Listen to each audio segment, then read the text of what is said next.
ऐसा रोल करने में you need to have a lot of confidence कि एक्टर कर लेगा, कर पाएगा। उन्हीं जगहों पर शूट किया जिस जगहों पर एक्चुअली वो घटनाएं घटी, जहाँ पे वो रहते थे, वड़नगर, उसके आसपास का इलाका जहाँ पर वो जो उनके समय बीता। I felt so good when I got to know कि ये कैरेक्टर मोदी जी का है। मोस्टली हमने रियल लोगों के साथ में शूट किया है, ना कि एक्टर्स के साथ। इट्स नॉट जस्ट बीन कि आपने सीन पढ़ लिया और आपने जाके कैमरा के सामने आपने कर लिया। वो इसलिए बिकॉज इस पे पॉजेस, स्पेशल पॉजेस थे, इस पे लुक था, इस पे बॉडी लैंग्वेज थी, इस पे मेंटल फ्रेमवर्क था। जो मेंटल फ्रेमवर्क एक प्रधानमंत्री का जो होता है, एक सीएम का होता है, there is a mental framework. लोग क्या सोचेंगे, मैंने उस पे ध्यान नहीं दिया। मोदी जी क्या सोचेंगे, मैंने बोला वो कुछ भी सोचे, मुझे इतना यकीन है कि I will never match up to his position. तो जो कुछ मुझसे बेस्ट होगा मैं वो करूंगा।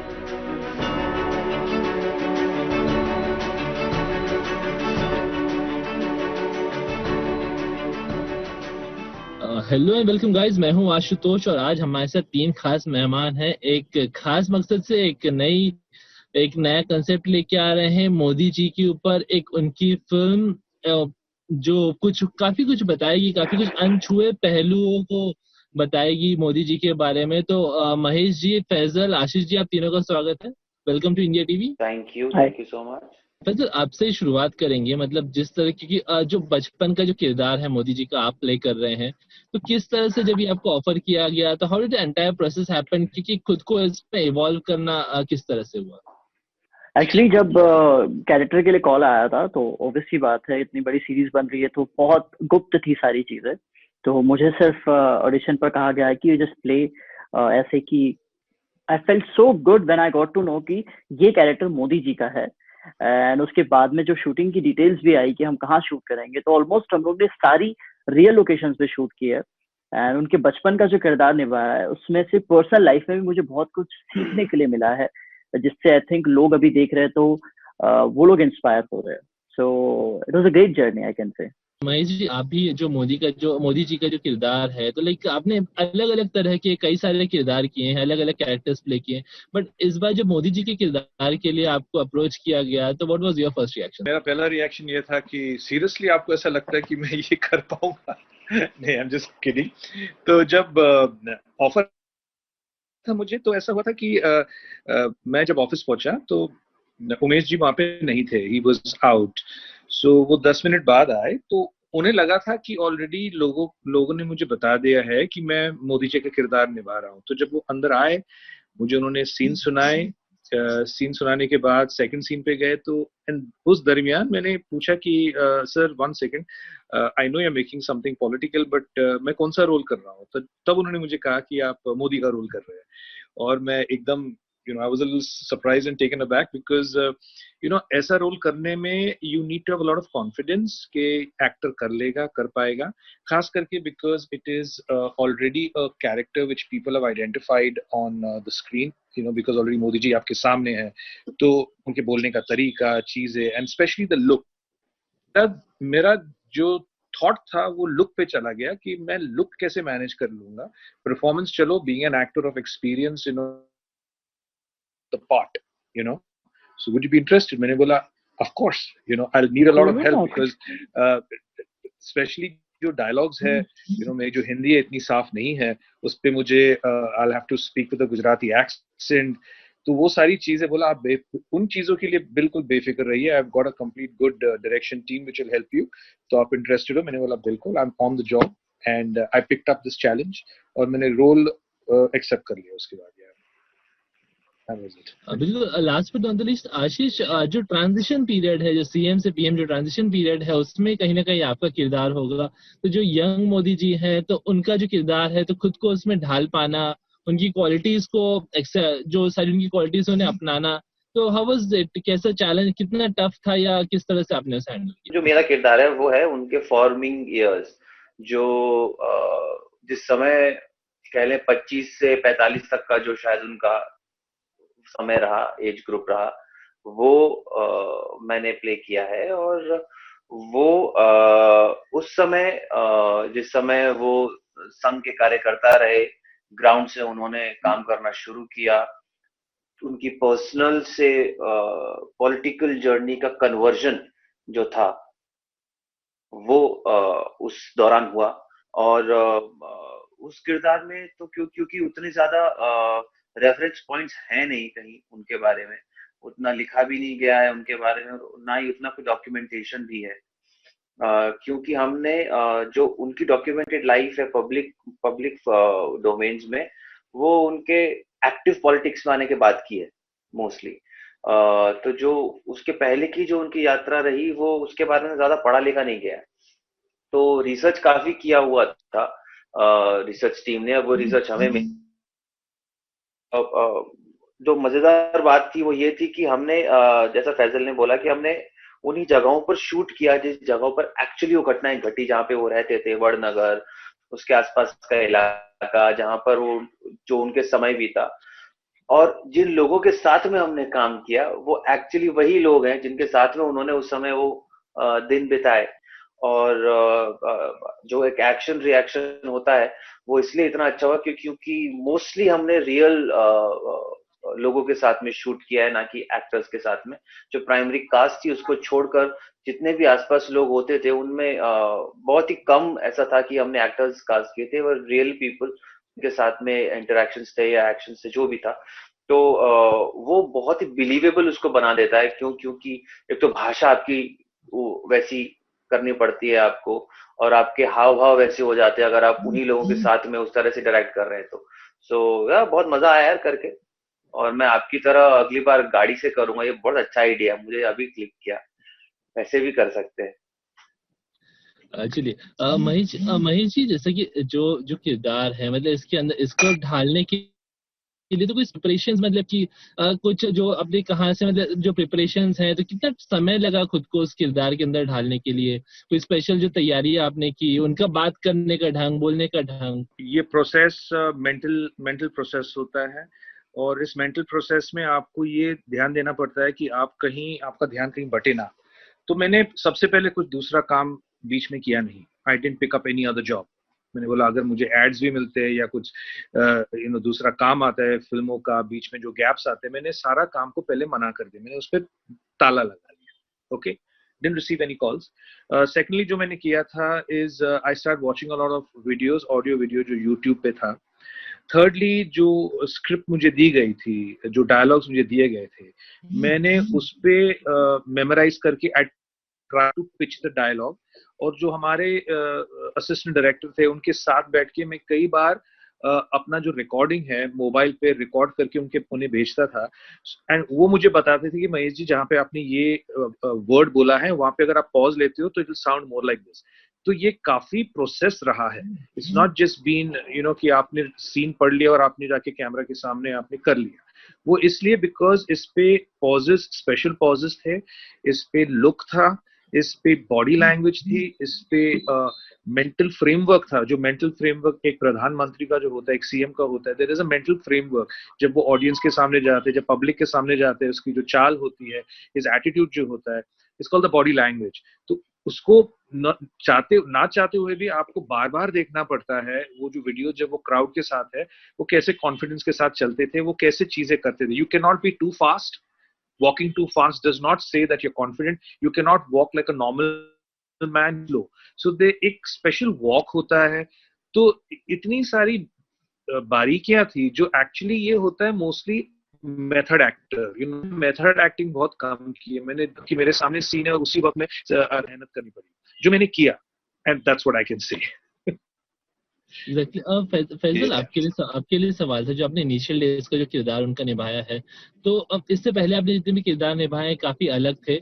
इस बार जब आपने जो मोदी जी का किरदार निभाया, तो रेफरेंस कहाँ से लिया? बिकॉज उस दौरान की कम ही चीजें हैं जो मतलब रेफर करने के लिए, तो कैसे खुद को वो जो किरदार के अंदर मोल्ड किया है आपने उसमें? कम नहीं है ही नहीं। बिल्कुल।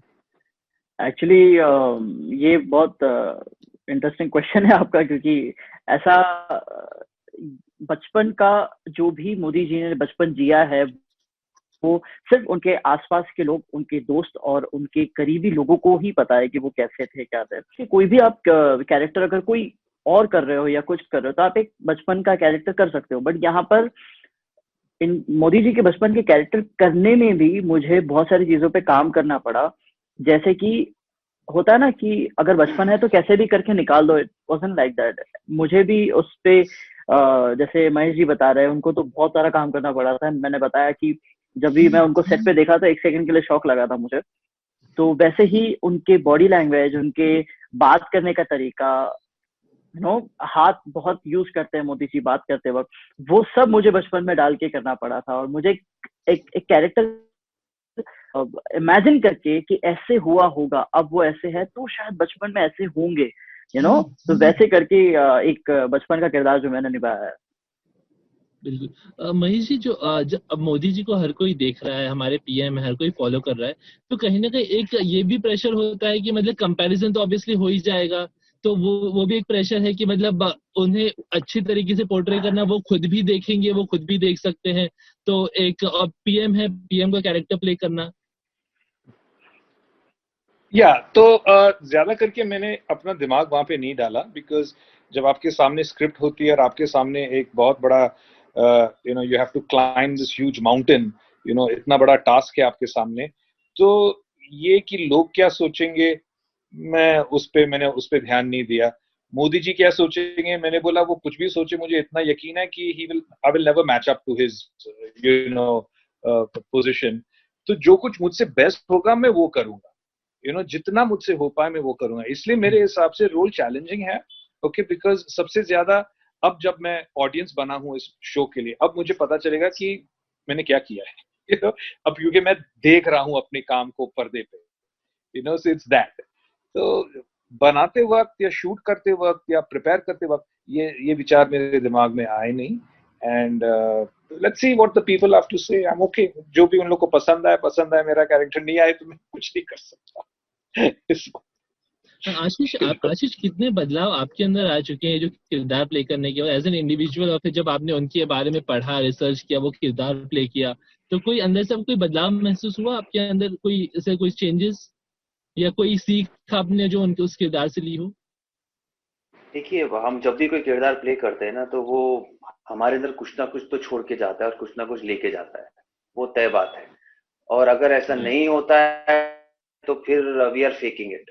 और शायद ऐसा तो प्रतीत हुआ नहीं कि हम फेक कर रहे थे सब उसमें, अभी तक तो ऐसा कुछ हुआ नहीं प्रतीत।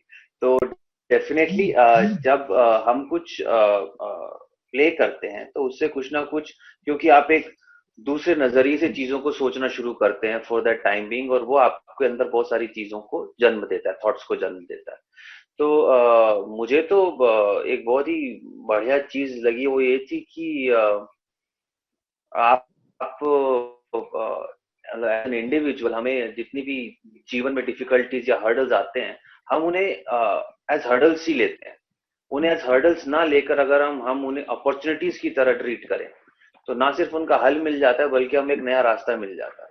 And I think that's how he also believed and he still believes in this thought process. और वो मोदी जी आज भी शायद इसी विचारधारा को पर्सनली इम्बाइब करते हैं, और उसी वजह से आई थिंक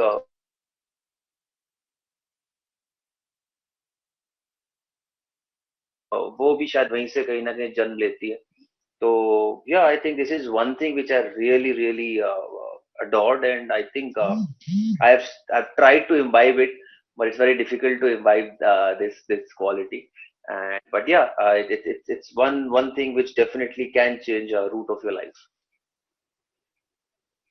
लास्टली आप तीनों से जानना चाहेंगे, महेश जी, फैजल, आशीष जी, एक मोदी जी वाले अंदाज में जो आपका किरदार है, उस अंदाज में सभी दर्शकों, फैंस, व्यूअर्स, जो वेब सीरीज आ रही है, उनके जो एक्सपेक्टेशंस है, उसके लिए क्या कहना चाहेंगे? महेश जी, आपसे शुरुआत करते हैं, जो मोदी जी वाले अंदाज में। क्या चाहते हैं? मैं सुना ही नहीं दिया, सवाल नहीं। जी जी, मैं ये कह रहा था, जाते जाते सभी दर्शकों, फैंस, व्यूअर्स जो है, जो जो I सीरीज आ can't रही hear है, you. जी अभी आ रही है, अभी आ रही है? नहीं, your sound is getting cut, बहुत ही ऊपर नीचे हो रहा है आवाज। सवाल क्या है आपका? ओके, हाँ, मैं ये कह रहा था कि जाते जाते आखिर में आपके मोदी जी वाले अंदाज में, आपके किरदार के अंदाज में सभी दर्शकों, फैंस, व्यूअर्स, सभी से क्या कहना चाहेंगे? ट्राई करता हूँ, क्योंकि मेरे पे गेटअप नहीं लगा हुआ है। तो कोशिश करता हूँ जी जी कि मित्रों जी हम चाहते हैं कि हमारा जो शो आ रहा है मोदी सीजन 2 आप जरूर देखिएगा। वहां पर आपको महेश ठाकुर जी दिखेंगे पीएम मोदी का कैरेक्टर निभाते हुए। जहां पर आपने महेश ठाकुर देखा तो मतलब उसने सही काम नहीं किया है। All I can tell you please watch the show. Faisal. जी मैं तो मोदी जी के अंदाज में तो क्या बोल पाऊँ, महेश जी ने तो बहुत अच्छा बोला है और यही हमें पता है। आई जस्ट वांट टू से कि कैन यू हियर मी? या आई कैन हियर यू। उसको बहुत सारे लोगों ने सपोर्ट किया, देखा, उससे बहुत चीजें सीखी, अच्छा देखा, बुरा देखा, सब कुछ देखा। सीजन 2 आया है, सो प्लीज इसको भी उतना ही सपोर्ट कीजिएगा। एंड या इससे भी जो भी इंस्पिरेशन मिलती है अपनी लाइफ में उसको आजमाइए। एंड प्राइम मिनिस्टर के बारे में अगर आपको बहुत सारी जानकारी, जो हमने जितना रियलिटी दिखा सकते हैं उतना कोशिश की है, सो देखिए, इंस्पायर होइए and just watch our series, that's all. Last but not the least, Ashish आप क्या कहना चाहेंगे? अगर मोदी जी वाले अंदाज में कुछ आप कहना चाहो तो सभी फैंस व्यूअर्स से। जी मैं कहाँ कुछ कह पाऊंगा, जो इतनी अच्छी नुमाइश महेश जी ने दी है उसके बाद उसे मैचअप करना तो इम्पॉसिबल है। And I still remember one incident. I remember Mahesh ji shoot कर रहे थे and he was rehearsing constantly, वो रिहर्स कर रहे थे और मैं बाहर, हम दोनों का वो ट्रांजिशन कुछ था, कुछ शूट हो रहा था और मैं ना बाहर गार्डन में झूले पे से बैठ इन्हें दूर से देख रहा था और ये लगे हुए थे मेहनत, इधर से उधर वॉक, और is just constantly rehearsing for 2 hours, short setup हो रहा था। तो मैं सिर्फ ये कह सकता हूँ कि वो इतनी मेहनत उसके पीछे गई है कि आई एम श्योर कि जो सीजन 1 जितना पसंद किया सीजन 2 से भी ज्यादा लोग पसंद करेंगे एंड महेश जी को बहुत पसंद करेंगे। और उसकी छोटी सी नुमाइश तो उन्होंने भी दे ही दी आपको। So please watch our season 2 and that's all I can say. Thank you so much thank you Ashish. So much, thank you so Thank you, much Faisal. आपने Thank समय you. दिया बात करने Thank की। you, wishing all the Ashutosh. Best and thank you so much.